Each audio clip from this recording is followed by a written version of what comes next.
is Brad Lee back again with another episode of Dropping Bombs today in the studio, folks. As always, I got a real treat for you. Dmitry Lipinskiy up in this crib. If you guys don't know who this dude is, you can follow him at Dmitry Lipinskiy, Lipinskiy. And you guys might have heard of him just in the internet world because old Lee Haight and him had a little fight recently. Yes, we did. It was a lot of fun. And by the way, he's the host of Roofing Insights. He's got Business Hats podcast. He owns a roofing school where, trains roofers how to make more money, scale their business, close deals, etc. And then you also have that software like Angie's List thing called Directorii. Yes, sir. With an I. With an I. Is it Directorii? Directorii, yeah. And that's where you go if you want to hire a contractor that's legit. Yeah. So if you guys are listening and you need a contractor, go to Directorii with an I.com. We don't give bad recommendations. And if you're a good contractor, well then go register as one and pass their test. I would assume there's some sort of test. We do background check, credit test. We back up every recommendation with a $20,000 guarantee. So if contractor on our list takes your money, runs away, abandon the job, start ghosting you, we will step in and pretty much pay people back. Does that happen a lot? It happened. We have 6 claims in 3 years. If you do good background check. No, I mean, does it happen a lot to people? Yeah. When they just call contractors out of the blue? Yeah. The scam is on a rise in construction world. It happens all the time. We actually cover news. We have a scam alert list too. So we have a lot of contractors we recommend, but we also call out contractors, who cannot be trusted. It happens all the time. And so actually on the rise because buying power in this country is amazing. People trust, for people to write $10,000 check, it's not like, go to China, go to Russia and ask for that sale. Here it's easy. People have the money, you knock at the door, they trust you, they give you the money, and then you start ghosting them. What do you do? Now you have to go through a court system. It's hard to recoup, but it happens a lot, especially in the roofing industry because amounts are pretty big, even in Florida, after the hurricanes, all the time. Where are you from originally? I'm from Siberia, the coldest place on earth. Now, the Lee Haight fight, what was that? What started that whole beef between you two? So I have a YouTube channel, Roofing Insights. I do a lot of interviews and stuff. What actually started 3 years ago, he had a lot of people who worked for him who were calling him out. He has a reputation of not paying people like sales reps, and everybody has them. Everybody has disputes and stuff. But it started 3 years ago. I interviewed one of his top employee who got let go, and she was suing him for a couple $100,000, whatever. So I did a podcast with her, and she called him a Ponzi scheme. And I actually pushed back. If you watch the interview, nobody liked her. It's not like I was trusting her, but I gave her, I interviewed him 2 times before that.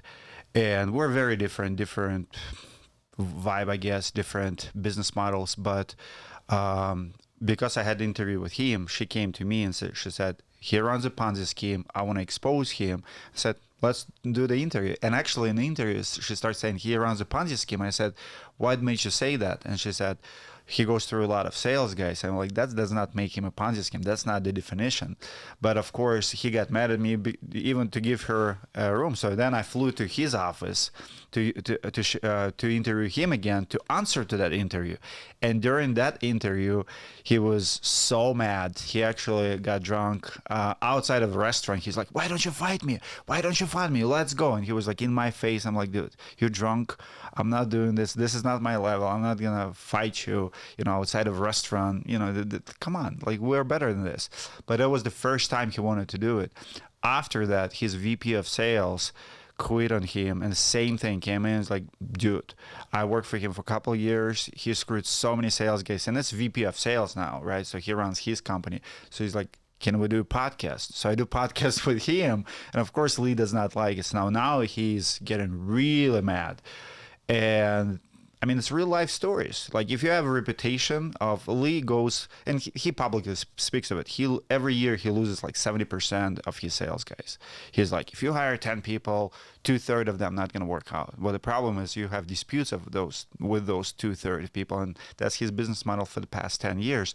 So you have a lot of people who have financial disputes with you, and now you have top executives who calls you out, calls you crook, calls you, not honest, whatever. And me being in the roofing industry, the biggest channel, sooner or later I'm going to interview someone who says something. So it wasn't even me per se, but those interviews really got, it fired up, and he's like, I'm done with you, we're going to fight. So he came actually to one of the expos, and after we agreed on the fight, he came and tried to like jump on me, like flinch me, and like, I didn't move. I don't care. I'm not afraid of you. Like, who do you think you are? And that's how it all started. Just giving voice to people who were exposing him from his own organization. He's going to want to fight me next then. But I would have to let him come on and say his rebuttal. Yeah. Because everything you said is alleged. I guess so. You can say it. And why don't you guys end the beef? It's ended. It's over. Like but it isn't, because you just said it again. You just said it again, and this is probably a bigger podcast. No. You asked me. Now there's billions of people that are going to hear it. You asked me how it started. I shared the story how it started. Oh. But it did end? Yeah. You guys buddies now? I wouldn't call it. He's actually here in Las Vegas. I want to meet him. He texted me 2 days ago, first time after the fight. He's like, I'm going to be at the expo. You want to meet up? I'm like, sure, let's take a picture. Let's be, like, I told him beef is settled. I removed the videos that I made about him, like that I thought was disparaging or whatever. He thanked me for that, and that's it. Why is it you think when people fight, they always like bond in a way? Like when you see people fighting in the UFC or wherever, when they're done, they're all, hey man, good job, buddy. Like, why do you think that? I think it's you earn the respect how you fight. Like, it doesn't always happen. I think if you follow like Mike Tyson's story, there's one or two people he did not shake hands. So there is a level of hate, level of build up to it. So a lot of it goes away at the end, but sometimes it doesn't. If it's too personal, it doesn't. If you watch Khabib and McGregor, they were fighting. Even like Khabib was bigger, stronger, but if you listen to the fight, like McGregor actually was saying stuff to him during the fight, like, oh, sorry I said that, sorry, I didn't mean that. It was so personal because and Lee did the same thing. I was pissed at him for marking my name. For me and my culture, you don't mark name. Like, I'm okay with the trash talk. I'm okay. Like, you can say F you, Dmitry, like whatever. That does not offend me. But if you mark my name, that's like level of 5-year-old. Like my kids don't mark names of other kids. How do you mock a name? He was calling me Petri, not Dmitry. And it's not like I'm not pissed at it, like I'm not mad, but it's disrespectful.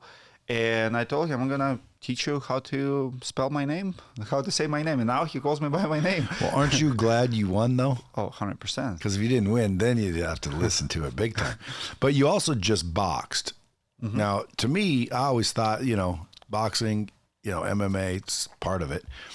If you guys would have done MMA, do you think you would have won still? It was a middle ground. So he has a 5 years experience on me, right? So he's done MMA, jiu-jitsu, all of that. I'm a CrossFitter. So I was big underdog. And the reason we did boxing, because, couple of months you have to prepare. It's middle ground. Like you come to boxing, I come to boxing. I can learn boxing. I cannot learn like jiu-jitsu or other stuff or grappling, right? Like it would not be fair for me to challenge him for deadlift competition because I'm a stronger guy. I have 5 years on him. I'm not gonna say like, why were you a deadlifter? CrossFit. So I've done CrossFit for 5 years. CrossFit's just like jazzercise, isn't it? No, it's Olympic weightlifting, it's gymnastics, I'm just it's everything. So because you have all of that, like you have advantage at some areas, and he has advantage in MMA. Now all the CrossFitters are going to want to come fight me. Probably. I'm a not a CrossFitter. I guess I'm a exercise avoider if I can help it. Oh, that's funny. So, no, I mean, I know Lee probably as well as I know you. I mean, I don't hang around you guys, but I talked to him. I talked to you a little bit. I thought he was going to win only because, dude, he's been fighting for a long time. Yeah. I thought, damn, dude, Dmitry's got balls. He's going to get in there and get his eye dotted. But, dude, you dotted his eye. It was pretty funny. I thought, man, that's funny. Yeah. I'm sure Lee thought it was funny too, but not that damn funny. I wonder if he's like, how the hell did that happen? Well, it's. Did he say he was sick? Did he say no? It's all mental. It's all mental. Honestly, it's in boxing. Here's what I believe boxing is. It's your background. It's how you're raised. I was listening to this boxing podcast, and this coach says if someone wants to become a boxer, number one question I ask: Do you have good parents?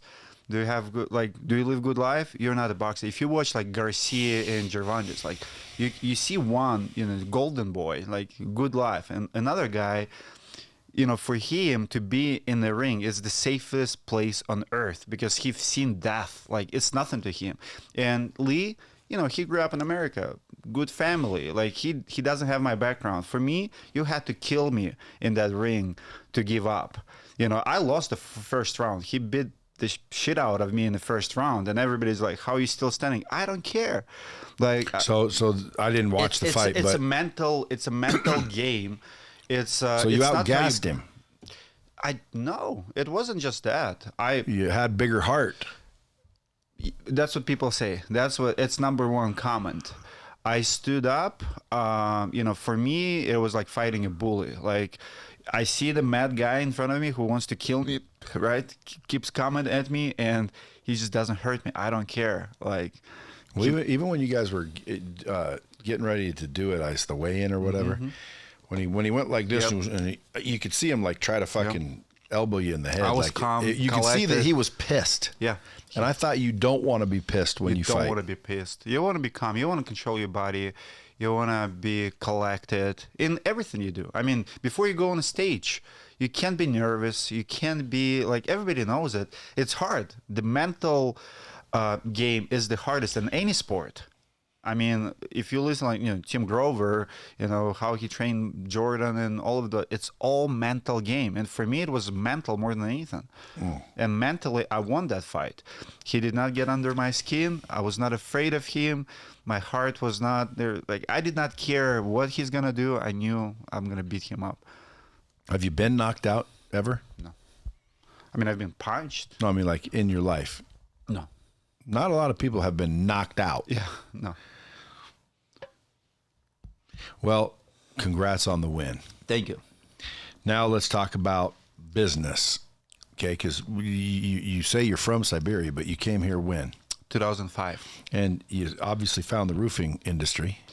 Eventually. I've joined the trades. I've done siding, cabinets. For 10 years, I was working with my hands. 2013, I started a roofing company, and then it took off from there. Roofing right now is a good industry. Roofing always been good industry. It's most jobs are one-day jobs. It's fast turnaround. So if you compare it to any other trade, like I had my first business was flooring business in Atlanta. I sold it, moved to Minneapolis for personal reasons, and you have big tickets. You have fast jobs. To do one job a day at $10,000-$15,000, you do the math. Like 100 jobs, it's already $1 million a year. So you can't do it like. Dude, cabinets, for example, you cannot compare it to painting because everything else will require longer time, smaller amounts. Like if you're a remodeler I'll put it this way. Call any builder, any remodeler, and offer them a roofing job. No one going to turn it down. Offer them cabinets, they will take it. Nobody will ever in construction world will turn down the roofing job because all you have to do, find a sub, find someone to do the work, and everybody knows how to do that. Take the money, sign a contract to do the job, right? One day, easy turnaround. Also, with the reason I fell in love with it, I was in the flooring business before. And on the floors, People walk on them. So you finish the job also in one day, but then you come back, blue tape walls. When you paint them or cabinets, people pick you because they see it. You did a brand new job on a flooring job. Your house is squeaky. People are like, oh, why is it squeaky here? Well, because you have a house that's 50 years old, but they paid you $5,000 for new floors, right? You finish $15,000 roofing job. You ask homeowner, how does it look? They're like, looks good to me. Yeah, looks good to me too. They don't go there. They don't check, right? It's the only trade that people get away with a average quality. It doesn't have to be perfect. It just cannot leak. As long as it doesn't leak, looks decent. You collect the payment, you go to the next job. People don't have to be home to do the work, right? If you're doing painting or flooring or cabinets or anything, windows, you have to arrange, furniture. Who's going to be there? Arrangements have to be made to do anything in the house. On the roofing, people can be on vacation. People don't have to be there. So in many senses, it's one of the best trades. The money is there. It's competitive, but it's a beautiful business. My uncles used to be in roofing, but they weren't rich. So I was exposed to roofing young. They used to pay me, I forget how much, and I would haul the shingles up the ladder, put it on the roof, and then go get another one. It's a nasty job. Whatever that job is. Yeah. But I just did it for like an hour and earned some money, and then I took off. I didn't work for them or anything, so I wouldn't say I was a roofer, but they were roofers. Nowadays, roofers that I talk to, they're not really roofers. They're salesmen of roofing. Well, but they call themselves roofers, and they're not. The roofers are like my uncle. They're the ones that got up there and do it. Well, there's business side and there's the trade side. Well, who's the one that does it? A roofer. That's a roofer. Who sells it? You can call him a roofing contractor, right? So I would call myself, I'm a roofing contractor. So the money's in contracting, not doing. The money is in anything that you're good at. I know guys who are subs, right? So you can be B2B. Let's say you run 10 crews. That's your job. That's your business. And you work for 5 roofing companies. I know guys who freaking have, beautiful cars, houses paid off, and they're on the labor side. So all they do is they're just hire charging roofer. more. Huh? They're just charging more than they're paying. No, they do the work. People who run the crew, everybody can make money. If you, I would say this, if you actually work with your hands, I pay my guys $350, $400 a day to do roof repairs, all around guys. You can make $500 a day with your hands doing actual labor job. And if you work 250 days a year, if you become really good at anything, you can make money. So money is not only in sales. Of course, sales, will get you there faster. But I would also argue that salespeople can make more money than business owners. It happens all the time. I know a lot of business owners in the roofing space who went bankrupt, but sales guys, have nothing to lose. There are sales guys who don't get paid if company goes out of business. But when you run a business, you can mismanage money. You can acquire more debt than wealth. Happens all the time. We have one company right now. They're $50 million in debt, and they did $170 million. So you take bigger risks when you run a business. On the labor side, if you work with your hands, you might be making $120K a year, but it's a good job. It pays well. $100,000 a year, it's not a bad deal in construction. Disagree. I would never be the roofer. Why? Because, dude, you can be the other one. What'd you call it? The contractor. Contractor. Yeah, that's who I'd be. Why? Because, dude, I'm not getting up there and doing the roofing. That shit's in the hot sun, depending on where you are. It's dangerous. People can fall off and get hurt. And you're only getting your $40 an hour or whatever it is, or your $120 a year. But someone have to do the job. Hey, that's not my problem. That's someone else's problem. And by the way, what I want to do is show people, hey, become a contractor. It's easy. You just go knock on the door, sign the deal, and then you got to go find someone to do the job. And like you're saying, there's lots of them out there. I would say you can be happy doing absolutely anything. So I work with my... Hey, let me just clarify. Sure. Yes, I agree with that. Again, there are people that are happy. My whole family's filled with happy blue-collar workers. And they do the work. Like, they're just, hey, and they're happy, dude. They are happy. They have life. They go home. They play softball on the weekends. They play with their kids. They don't want to be the contractor. They just want the steady stream of work so they can make their dough. And there's something to it. What you just said, there's something to it. I don't know who needs to hear this, but you know the business. You meet a lot of people. You will meet more happy people who work with their hands, and because it brings satisfaction. Right? Yes, you're tired, you work hard, but you go home, rest your family. Maybe you did not make a lot of money, but you're happy.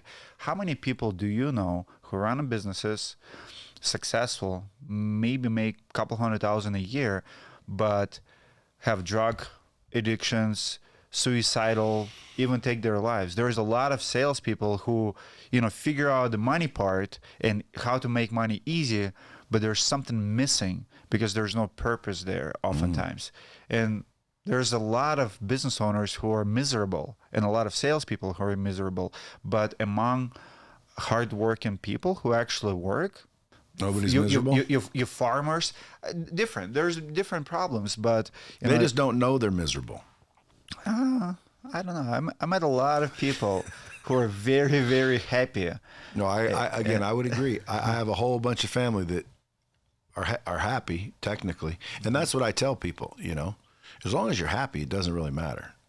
But for me to be happy, I need to make a lot of money, and I don't want to do the work. So it's like, well, that's not good. Well, again, blue collar mentality maybe, but brother, I promise you, if I can go out and make $20 million selling roofs and pay someone $15 million to do the roofs, what does that net me?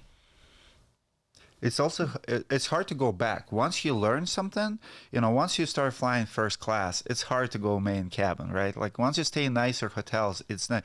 And the same in business.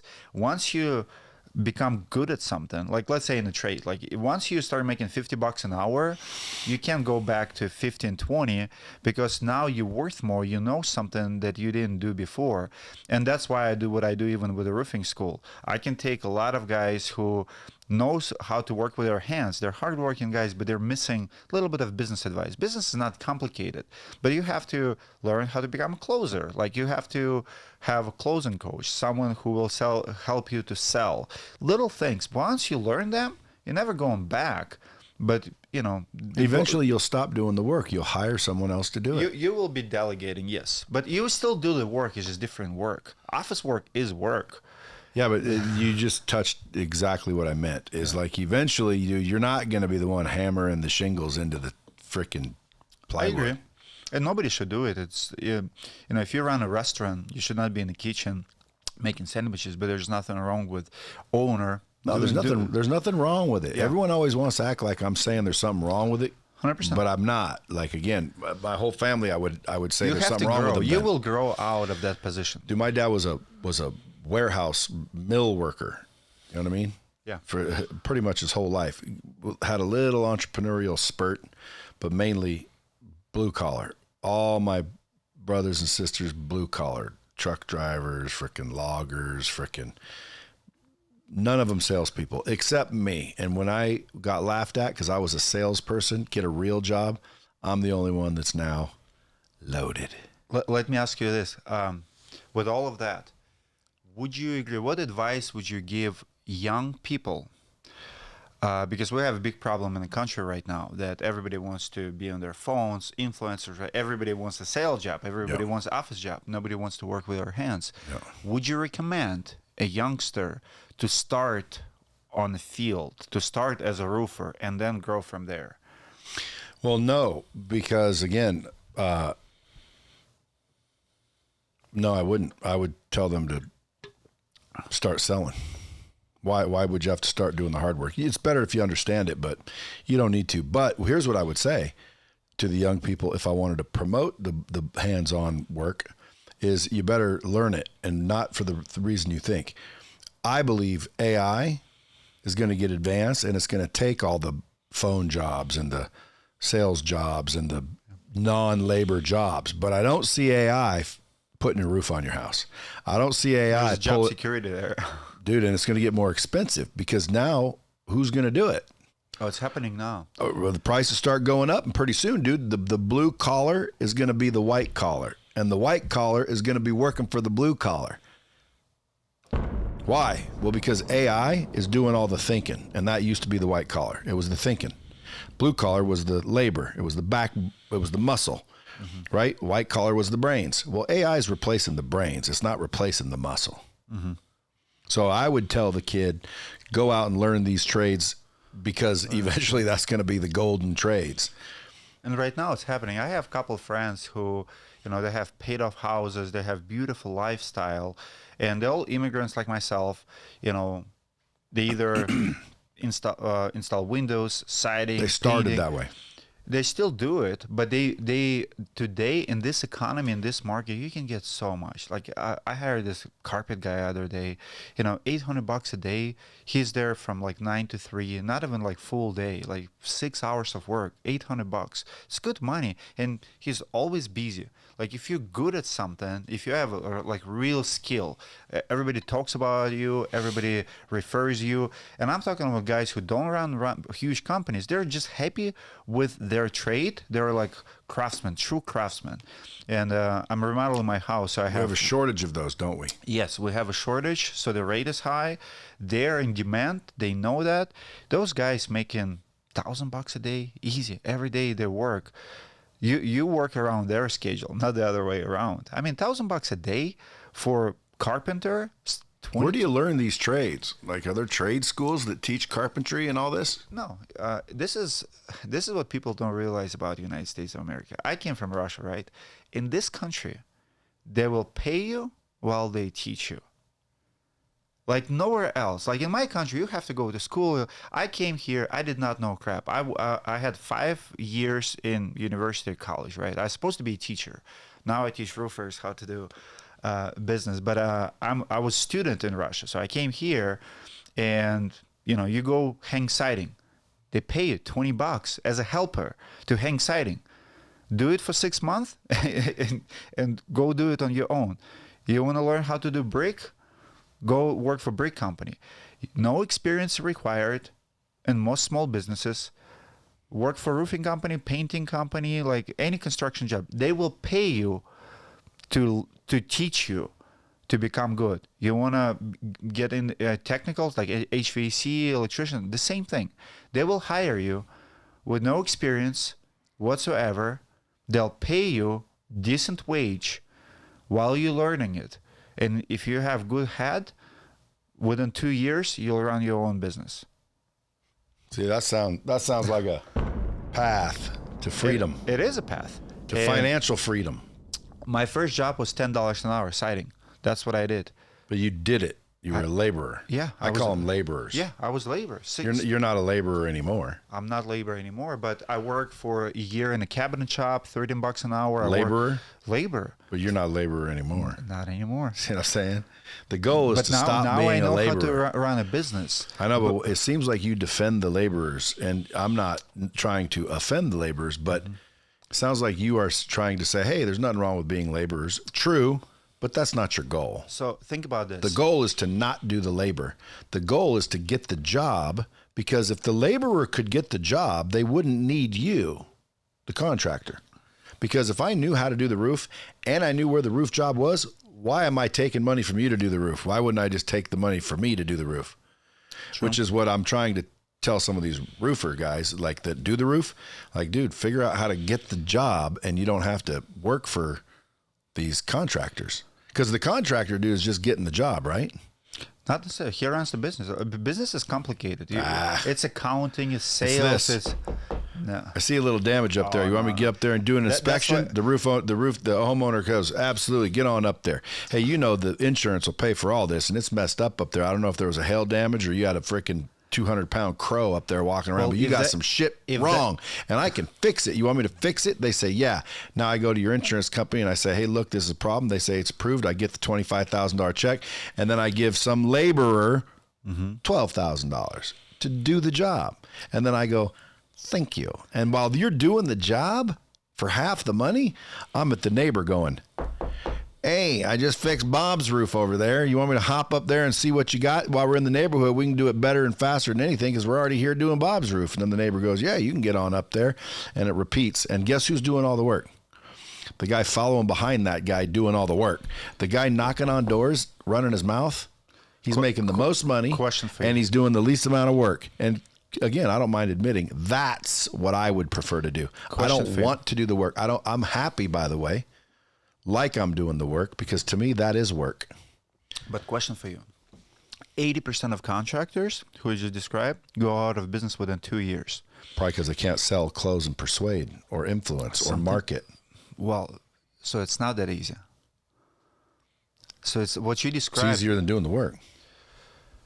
Running business there's a lot of headaches. There's a lot of moving parts. You have to be a good leader. You have to manage. You have to know your overhead.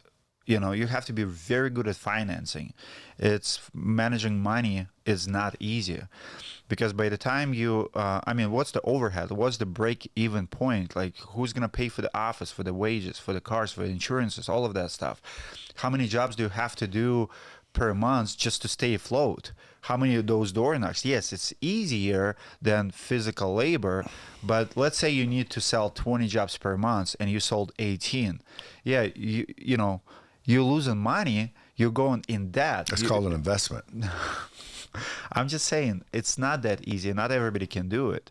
But on the labor side, you can do the work. You can build a crew and actually do the work. You'll never lose money. You'll never file bankruptcy. You'll never take that risk. Yeah, so what you're saying is there's good sides to both sides. 100%.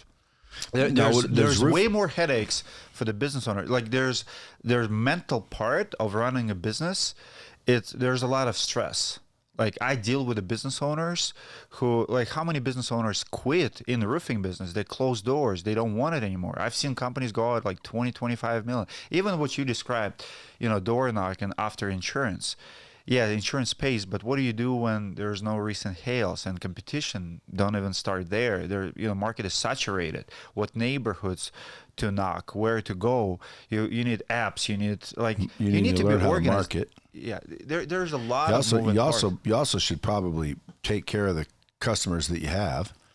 And if it were me and I was in the roofing business, I would figure out some sort of maintenance program to where they already know who to call before there's a hail damage. They're not going to wait for the 100%. Roof to be damaged. They're going to call me from the second they buy that house. But meanwhile, you have to be open 12 months out of the year, not only for the summer, not only after the hail. There's a lot of moving parts. So both parts are hard. I know a lot of nice guys who run the roofing companies, and it seems easy because everybody's counting your money. Everybody's like, oh, you do 4 or 5 million a year, but they don't count, they don't count expenses, liability. I mean, what do you do when even your sub, you're a contractor, when something happens on your job, when OSHA finds you? Yeah, exactly. We have one contractor just right now fined $740,000 by OSHA. Because they just go, chick. It's like, oh, you did not train your subs. Like, fine goes to you. That's the kind of training you should put in your system. We do. What's that, like safety training, OSHA training? Yeah. Because OSHA training's free for you to get, Well, but try to train your guys. Here's the big problem in the roofing industry right now, right? So you're the business owner, you're the contractor, you do the easy part. Now you hire subs and you tell them, hey guys, here's harnesses, use them. And they're like, we don't need them. How do you make your sub to use it? And what do you do when they don't want to use it because they're all machos, they're all disclaimers? Huh? They don't waivers. They don't want to do it. What do you mean? You sign a waiver if you want to work here. I get it. But if nobody wants to do it, so it's a real problem because it's hard to find. Nobody wants to wear the harness or nobody wants to sign the waiver? Nobody wants to. It doesn't matter what they sign. If they're not wearing it and you catch them, I mean, you have option, right? Like let you go. And now you're not going to have crews in no time because let's say I'm your competition and I don't care for that. So they're like, screw Dmitry. I'm not going to work for him. He makes me want to wear a harness. I'll work for this guy instead. And meanwhile, nobody wants, like, you want to follow the rules and nobody wants to work for you because it's regulated. A roofing contractor is the target for the government, for the OSHA, for all the fines, for everything. It's not even a sub. But subs are hard to train because they don't want to follow all the rules. So it's not as easy as it sounds. What if you develop something that works for that?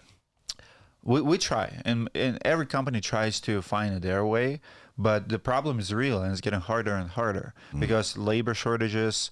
We do have, like right now in Florida, there's so many companies who cannot find decent crews because after they passed the immigration law, so a lot of roofers just left the state. They went somewhere else because they start hunting them like illegals and all of that. Well, that's probably why your roofing school's busy and your Directorii software is popular, because it's hard to find good, solid, legit contractors. I solve the biggest problem that I see in front of me that I understand.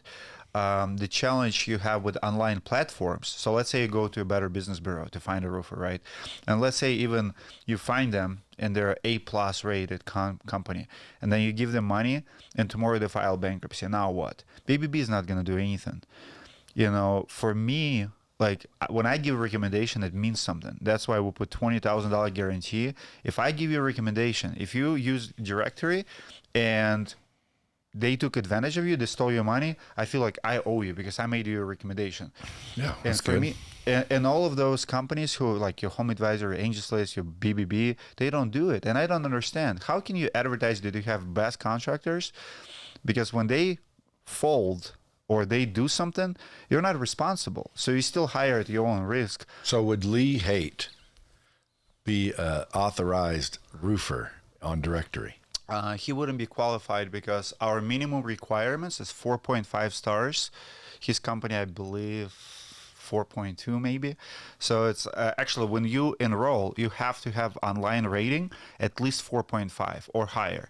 Let's say you enroll and you're 4.6. The moment your reputation drops below 4.5, we monitor the feedback. Because for me, let's say I recommend you have 100 Google reviews. Before company goes out of business, they usually get a lot of complaints. Usually 1-star rated, like, oh, we gave them deposit and 3 months ago they still didn't do the work, or like all of like real complaints. So we monitor them, like why people are pissed with this company and what's happening. So the moment it starts dropping below 4.5, our system alerts us and we start investigating, because it's my liability. If I'm recommending someone, I back them up with my money, and I watch for bankruptcies, I watch for theft, I watch for any unethical behavior. And for me, when I see a pattern, I started an investigation. I called them. I was like, hey, are you going to close doors? Are you going to file bankruptcy? You're not paying your suppliers. You're not doing your jobs. And Lee Haight couldn't even get on the system because he doesn't have 4.5-star rating. Well, how is he doing so much business? Well, first of all, he doesn't do as much as he says he is. Well, what about his dad's company? Well, they own it together. Well, that company doesn't do what they say? Well, he claims he does 100 million. He does 60, which is a lot. 60 million is a lot, but it's not 100. It's true, but 60 million still. How's he doing 60 million with bad reviews? And by the way, 4.5 is not bad out of 5, is it? Yeah, well, he's less than that. Our minimum requirement is 4.5.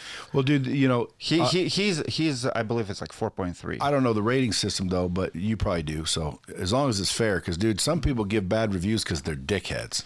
Well, I guarantee you go to like Uber. Now, in Uber, anytime I take an Uber, I never say shit to the driver. I'm always nice. I always tip good. I always do everything.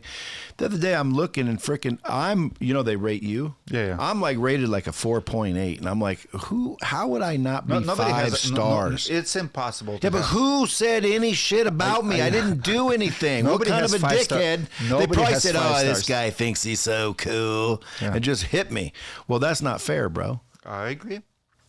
And you can see sometimes when people threaten you with, I'll go to Google and give you a bad review. I'm gonna talk about you on Yelp. You better do something for me. I hate that shit. You ever heard of Green Door? No. Is it Green Door? Green Glass? Glass Door. Glass Door. Yeah, Green Door is a swingers bar. Glass Door is what I'm talking about. Glass Door. You're confused there. Well, there's a place in Vegas called the Green Door, it literally is a swingers club. I went there a long ass time ago. When I first moved here, it was still around. Green Door. And so we went in there, dude, and sure enough, boy, it was crazy. Folks, I'm not advertising the Green Door, but it does exist. If you're ever in Vegas, look up the Green Door. Make sure they tell them I sent you so I get my commission. No, just joking. But that's where I got Green Door. It's glass door. Yeah. Because it's basically where employees rate you. Employees fucking rate you. Well, dude, that's the dumbest shit I've ever heard of. Okay, I fire somebody, they go to Glassdoor, get their revenge, and now all of a sudden you're going to look at a Glassdoor fucking review. But you ask for good employees who stays with you. Well, guess what I started?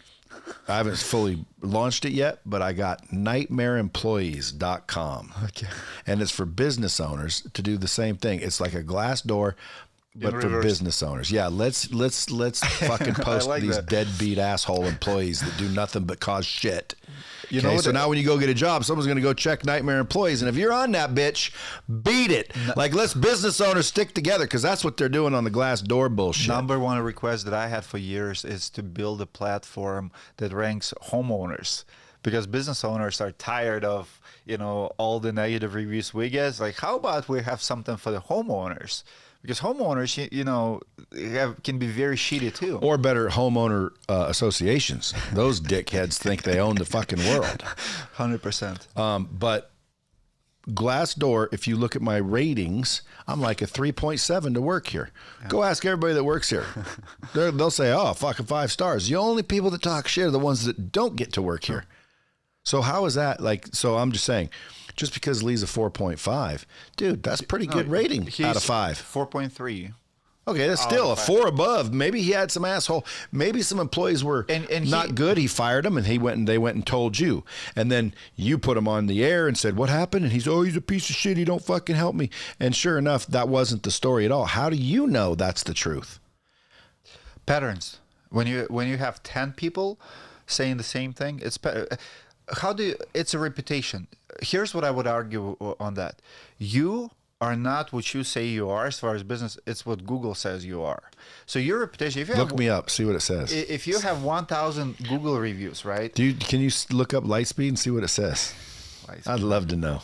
Nice. And anybody that listens to that stupid shit is not very bright, if you ask me. Lightspeed Reviews. What am I? What's Lightspeed? And by the way, it should be flawless.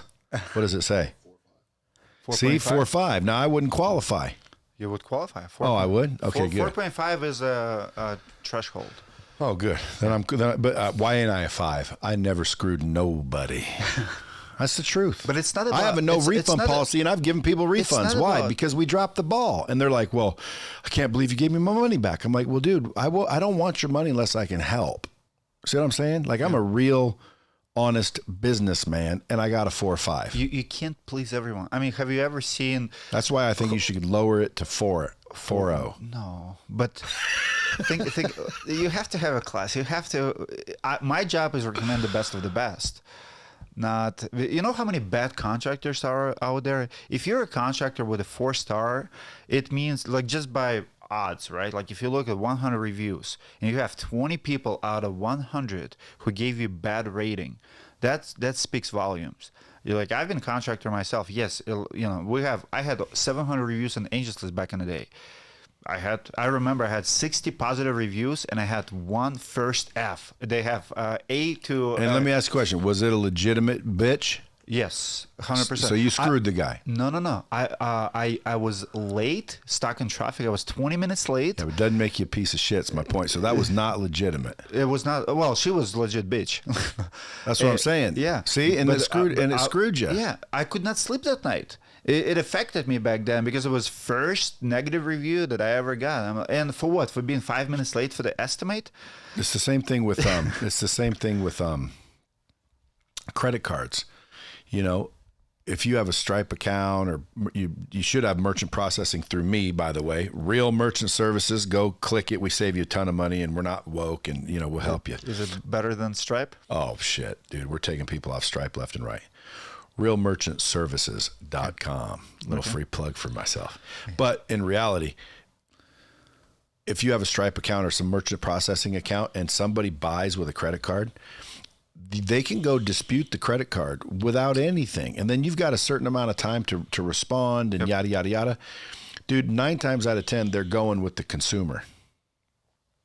It's just, and so ultimately what you get is a, rating as a merchant, because man, if everybody wants a refund, you're probably not doing very good business, which is true if everybody wants a refund. But on occasion, dude, somebody doesn't even ask you for a refund. They used a credit card, so they know that they just go bink and dispute the credit card, and they get their money back, and you deal with the bad mark. That's not fair. It's guys, be honest, be real. It's not fair, but it's part of the business. But I like your model, because you're vetting them, you're double vetting them on Directorii. And you have to also, with the contractors, you have to vet them as far as finances goes, because a lot of them don't pay their bills, don't pay their suppliers. Like I had one that, we got a call that they about to file bankruptcy. He was listed. So I called him, are you going to file bankruptcy? No, I'm not. He was not paying his supplier a couple $1 million. And every time that happened, that's quite a bit. Yeah. And like $10 million company. And for 10 years, they were reputable. Everything was good. Sure enough. Within 6 months, they filed bankruptcy. But the guy kept lying to me. I'm like, something is not right. So we removed him. Then 6 months later, he filed bankruptcy. But see, at the end, that's the highest risk. If you recommend someone and towards the end, last 20, 30, 50 jobs, that's the victims. That's the people who's not going to do the work. That's the people who's going to end up in lawsuits because they're robbing Peter to pay Paul. They're collecting checks, using them as investment, pretty much running like a Ponzi scheme. If you look at the investment scams, same thing. It's the last customers. It's not the first one who got paid, right? Got his money back. It's the last one. So in what I do is the same thing. So I recommend you, but then at the end, if I know you're going to fold, your last customers is going to be my liability. So I better kick you out before that happens and put you on a scam alert list. Hey, don't do business with this company, or you might get screwed. And it happens all the time. Well, that alone's worth subscription to. Yeah, 100%. Is it free, or how much does that cost? It's $49 for the contractors to be listed on it per month, and it's free for the homeowners. They just have to, contractors, once they get jobs, they register jobs, is 1.5% on the transaction. So we don't sell leads, we're not lead generation company.